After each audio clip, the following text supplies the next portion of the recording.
जैसे ही मानवता में स्त्री तत्व घायल हुआ, तो मनुष्य अपने अंदर के प्रेम और आनंद से संबंध को खो बैठे। इसीलिए हर एक आदमी खुशी के लिए ढूंढ रहा है, दौड़ रहा है दोस्तों। वो अपने अंदर के प्रेम और आनंद से संबंध खो बैठा है। तो आप ये सोच रहे हैं कि जो भी मैं करूं उससे मुझे आनंद प्राप्त होगा, पर जो बात हम भूल गए हैं कि आनंद कोई प्राप्त करने की चीज नहीं है। आनंद हमें हमारे पास हमेशा से है, पर ये घायल तत्व के कारण हर एक मनुष्य अपने अंदर के प्रेम तत्व से, अपने अंदर के आनंद तत्व से संबंध खो बैठा है। ब्रह्मानन्दम्।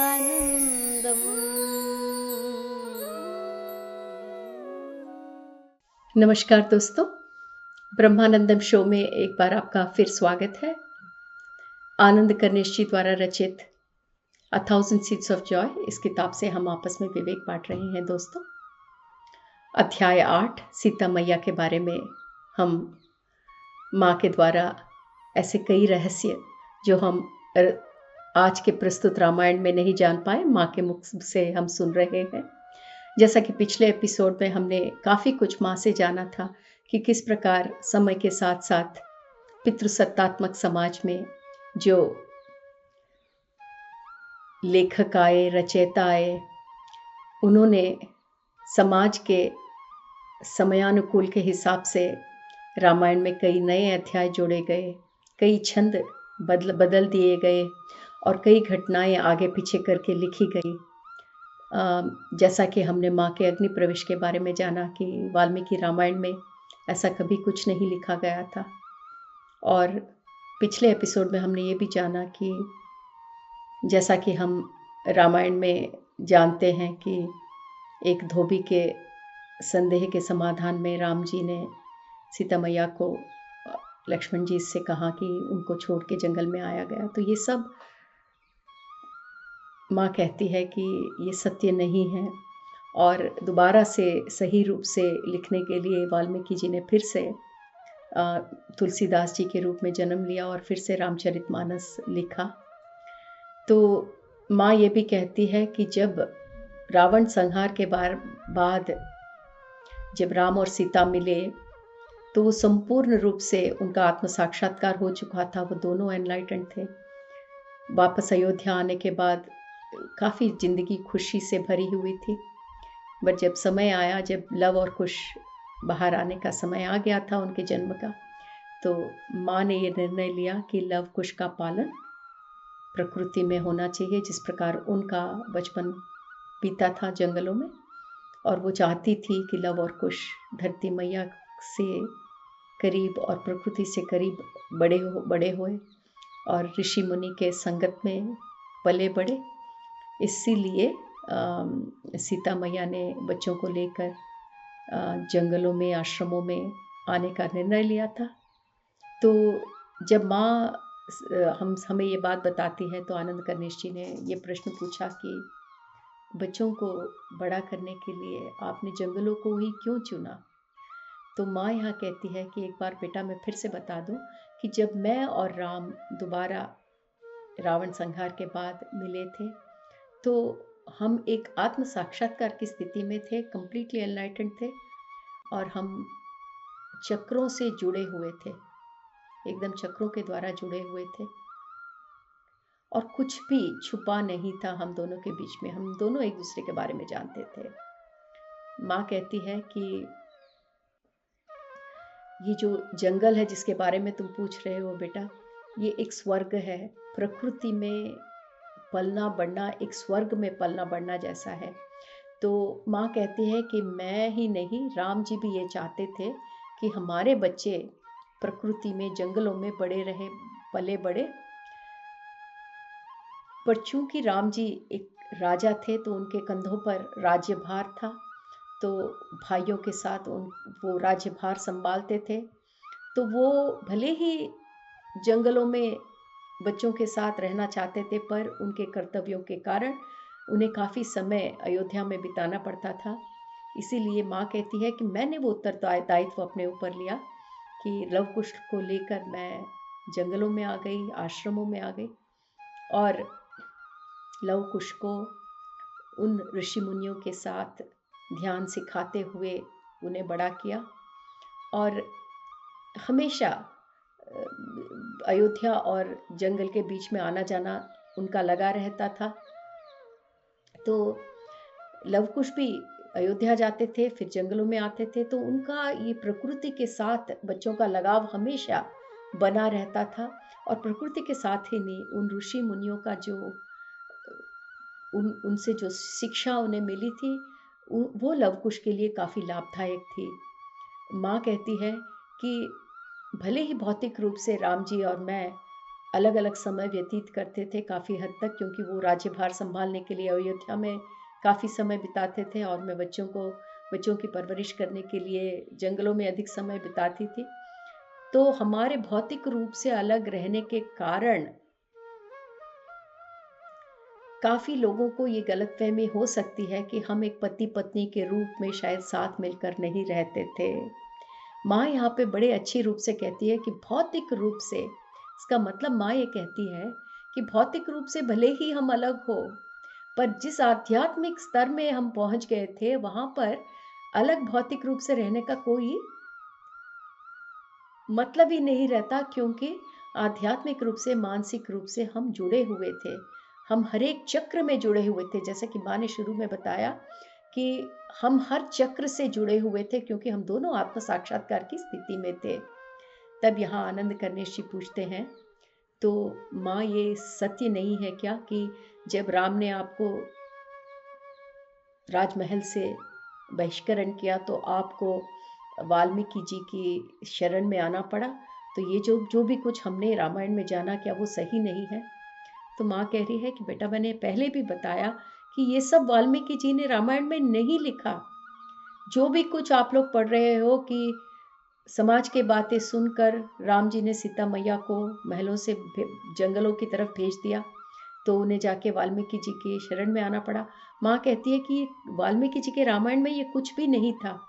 और यही बात जो बाद में जोड़ी गई, जितने भी अध्याय और छंद रामायण में जोड़कर रामायण का सार बदलने की कोशिश की गई, माँ कहती है वाल्मीकि जी ने इसी को करेक्ट करने के लिए, इसको ही सही करने के लिए दोबारा उन्होंने जन्म लिया। तो यहाँ पर माँ के मुख से हम ये सुनते हैं कि जो भी कुछ हमने रामायण में जिस तरह से जाना वो सत्य नहीं था। तो यहाँ पर आनंद गणेश जी बहुत आश्चर्यचकित होकर बोलते हैं कि माँ, जो आप बता रही हो मुझे तो एकदम विश्वास ही नहीं हो रहा, क्योंकि जो भी पुराण, जो भी कहानियाँ हमारे तक आई हैं, उसके हिसाब से जो रामायण है वो एक हिंदू पुराण है। तो आनंद गणेश जी कहते हैं कि हिंदू कई सदियों से ये सोचते हैं कि समाज के अप्रूवल के लिए, समाज के आमोदन के लिए आपने अग्नि परीक्षा दी है, क्योंकि समाज ने आप पर प्रश्न उठाया, उसका समाधान करने के लिए, अपनी पवित्रता को प्रूव करने के लिए आपने अग्नि प्रवेश किया और ये अग्नि परीक्षा दी। और जो लोग हैं वो ये भी बिलीव करते हैं, ये भी विश्वास करते हैं कि उसके बावजूद भी आपने अग्नि परीक्षा दे दी, उसके बाद भी राम जी ने आपको राजमहल से बाहर भेज दिया, क्योंकि अयोध्या वासियों को आपके पवित्रता के बारे में काफ़ी संदेह थे। तो यहाँ पर माँ समाधान देती हैं कि बेटा, यहाँ पर आप रामायण के बारे में ये सारे प्रश्न पूछ रहे हो कि रामायण की जो कहानी है उसमें इतने बदलाव लाए गए, पर एक रामायण ही नहीं, ऐसे कई किताबें थी जो पुरुष सत्तात्मक समाज में पिछले 2000 सालों में बिल्कुल बदल कर लिखी गई। और माँ कहती है उसमें एक ग्रंथ पवित्र बाइबल भी है। तो माँ का कहना यह है कि ठीक है बेटा, तुम रामायण के बारे में इतना कुछ पूछ रहे हो, मैं बता रही हूँ, पर आश्चर्य की बात नहीं, ऐसी कोई नहीं है, क्योंकि रामायण ही नहीं, ऐसे कई ग्रंथ, कई और भी धर्मों के ग्रंथ में भी यही बात हुई जैसे कि पवित्र बाइबल में भी काफ़ी चीज़ें बदली गई। तो माँ कहती है कि जो बाइबल हमारे सामने है वो जीसस क्राइस्ट के बारे में बहुत कम सत्य हमारे सामने लाती है। कि जो भी बाइबल आज समाज के सामने है, माँ ये कहती है कि जीसस क्राइस्ट के बारे में जो अद्भुत सत्य थे उसमें से बहुत ही कम सत्य या सत्य का एक छोटा सा भाग ही हमें इस बाइबल के द्वारा मालूम होता है। और माँ ये भी कहती है कि जब हम ईव के बारे में जो भी कुछ सुनते हैं कि ईव ने बहुत बड़ा पाप किया था उस फल को खाकर, माँ कहती है ईव ने ऐसा कोई पाप नहीं किया, ऐसी कोई गलती नहीं की। माँ ये भी बताती है कि ईव और एडम वो दोनों उस जमाने के चंद लोगों में से दो थे जो संपूर्ण रूप से एनलाइटेंड थे, जिनका आत्म साक्षात्कार हो गया था। तो जिन दोनों का संपूर्ण रूप से आत्म साक्षात्कार हो गया है, वो किस प्रकार अनजाने में गलती करने की कोई गुंजाइश ही नहीं होती। तो यहाँ पर माँ का ये कहना है कि हम जो भी ईव के बारे में सुनते हैं कि ईव ने गलत काम किया, जो फल उन्हें नहीं खाना था उसके कारण उन्होंने फल लिया, ये सब बातें असत्य हैं। समय के साथ साथ फिर से पुरुष आदि के समाज में फिर से ग्रंथों में, किताबों में काफ़ी बदलाव लाए गए। और माँ ये भी कहती है कि मेरी मैग्डलीन के बारे में जो भी कुछ अफवाहें और जो भी कुछ गलत चीज़ें लिखी गई कि वो एक वेश्या थी, वो भी गलत है। क्योंकि मेरी मैग्डलीन जीसस क्राइस्ट की बहुत ही प्रिय पत्नी थी। वो उनको बहुत चाहते थे और वो जीसस क्राइस्ट की पत्नी थी। और वो 12 अपोस्टल्स में से एक थी। अपोस्टल्स वो लोग हैं जो बहुत ज्ञानी थे जीसस के टाइम पर। अगर आप बाइबल पढ़ते हो या फिर जीसस की कहानी सुनते हो तो आपको ये ज्ञात होगा कि जीसस के टाइम पे जीसस के पास हमेशा 12 लोग रहते थे जो बहुत ही ज्ञानी थे, आध्यात्मिक ज्ञानी। और वो ये कहते हैं कि उन 12 ज्ञानी लोगों में उनकी पत्नी भी एक थी। तो वो वैश्या कैसे हो सकती है जो उनकी पत्नी है और इतनी ज्ञानी है। तो यहाँ पर माँ हमें रामायण ही नहीं, बाइबल में जो गलत फहमियाँ डाली गई उसके बारे में हमें बताती हैं। ईव के बारे में बताती है, मेरी मैग्डलीन के बारे में हमें माँ बताती है। और माँ ये कहती है कि मेरे सीता के अवतार में राम मुझसे अत्यधिक प्रेम करते थे। इतना प्रेम कि वो कभी भी समाज के आमोदन के लिए मुझे कोई भी परीक्षा देने को कभी नहीं कहेंगे। क्योंकि जिस स्थिति में राम थे, हम दोनों हर एक चक्र में जुड़े हुए थे और हमेशा एक दूसरे के बारे में जानते थे, एक दूसरे के सोच को समझते थे। तो इतने प्रेममयी राम कभी भी मुझे संदेह के रूप में नहीं देखेंगे। और माँ ये कहती है कि जो मानवता का स्त्री तत्व है, जैसा कि हम कहते हैं दोस्तों कि हर एक मनुष्य में स्त्रीत्व और पुरुषत्व दोनों, फेमिनिन और मैस्कुलिन दोनों भाग रहते हैं हर मनुष्य में। तो माँ कहती है कि जो मनुष्य का ये जो फेमिनिन भाग है, स्त्री तत्व है, वो इन ग्रंथों के बदलाव के कारण, ग्रंथों में अनाप शनाप डालने के कारण, समय के साथ इन ग्रंथों में, इन पुराणों में जो भी कुछ बदलाव लाए गए स्त्रियों को नीचा दिखाने के लिए, उसके कारण हर एक मनुष्य का जो स्त्री तत्व है वो बुरी तरह घायल हुआ है। किसके कारण?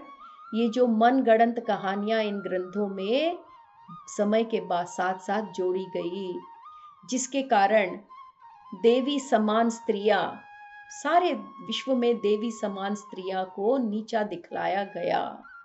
दोस्तों, बड़े ही गौर रूप से समझने की बात है। इस किताब का मुख्य उद्देश्य यह है कि हम सब फिर से फेमिनिन पाथ ऑफ जॉय, वो आनंद का मार्ग जो स्त्री तत्व से जुड़ा हुआ है, जिसके जरिए हम अपने आप में अंतर प्रयाण, इनर जर्नी करके अपने आप को फिर से पाते हैं। आज हम उस युग के प्रारंभ में हैं। इस युग परिवर्तन में हमें ये समझना बहुत ज़रूरी है कि पिछले कई सदियों में मानवता के साथ क्या हुआ है आध्यात्मिक रूप से। हम भौतिक रूप से बहुत कुछ जानते हैं, कितने युद्ध हुए थे, फर्स्ट वर्ल्ड वॉर कब हुआ था, सेकेंड वर्ल्ड वॉर कब हुआ था, पर जो हम हैं, जिसे हम नहीं देख सकते, हमारा आध्यात्मिक रूप, हमारी आध्यात्मिक इतिहास के बारे में हम बहुत कम जानते हैं दोस्तों। तो माँ हमें ये बता रही है कि ये पितृसत्तात्मक समाज में, पुराणों में, ग्रंथों में, बाद के जो ऑथर्स आए, जो बाद के रचयिता आए, उन्होंने जो भी कुछ अनाप शनाप या समय के साथ जो ज़रूरत था उसको जोड़ते चले गए, उसके कारण समस्त विश्व के जो देवी समान स्त्रियां हैं, उनको नीचा दिखाने की पूर्ण कोशिश की गई, जिसके कारण सिर्फ स्त्री ही नहीं पर हर एक मनुष्य में जो स्त्री तत्व है वो घायल हुआ है दोस्तों। तो अभी आपको समझ में आया दोस्तों कि इतने दिनों से घायल स्त्री तत्व के बारे में जो हम बात कर रहे हैं, वुंडेड फेमिनिन, वो कहां से आया है। पितृसत्तात्मक समाज की ओर दौड़ लगाते हुए कुछ चंद भयग्रहित लोगों ने, भय से पीड़ित लोगों ने समाज में जो परिवर्तन किया, उसके कारण समस्त मानव जाति का स्त्री तत्व घायल हो गया है दोस्तों। माँ कहती है कि ये जो कहानियां बाद में जोड़ी गई इन ग्रंथों में, जैसे बाइबल, रामायण, अब जो भी कहानियां बाद में बदली गई, इसके कारण इसने हमारे मनुष्यों की, हमारी मानवता की सामूहिक चेतना को ही घायल कर दिया है। इस घायल प्रक्रिया के कारण जो स्त्री तत्व को चोट पहुंची है, जो फेमिनिन, हमारे जो फेमिनिन साइड है उसको जो चोट पहुंची है, वो चोट इतनी गहरी है दोस्तों कि हम सब अपने स्त्री तत्व के मुख्य वैल्यूज को भूल गए हैं, क्योंकि चोट स्त्री तत्व को लगी है। और स्त्री तत्व का सबसे बड़ा प्रतीक क्या है दोस्तों? प्रेम और आनंद। ये फेमिनिन साइड का ये क्वालिटी है, उसके गुण है। हमारे स्त्रीत्व का गुण है प्रेम और आनंद।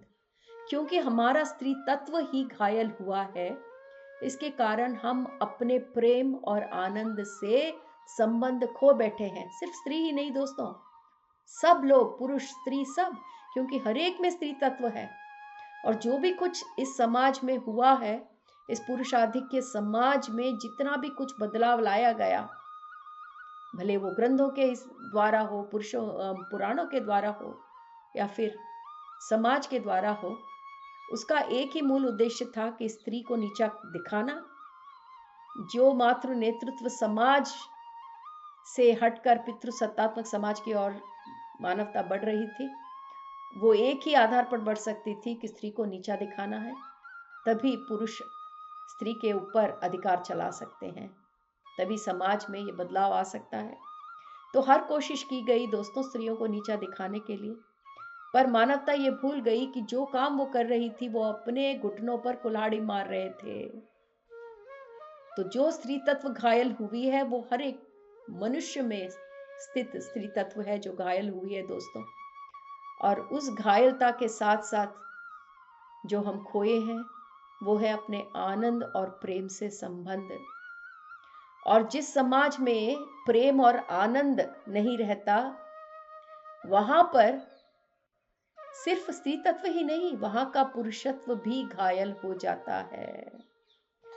हमेशा याद रखिए दोस्तों, अगर आप सोचते हो कि मैं खुश हूं तो बस मुझे क्या, मेरे चारों ओर के लोग से मुझे कोई संबंध नहीं, अगर मैं खुश हूं तो बस। आज हर एक मनुष्य यही सोचता है, मेरा पेट भर जाए, मैं खुश रहूं तो बस, मुझे किसी और से संबंध नहीं है।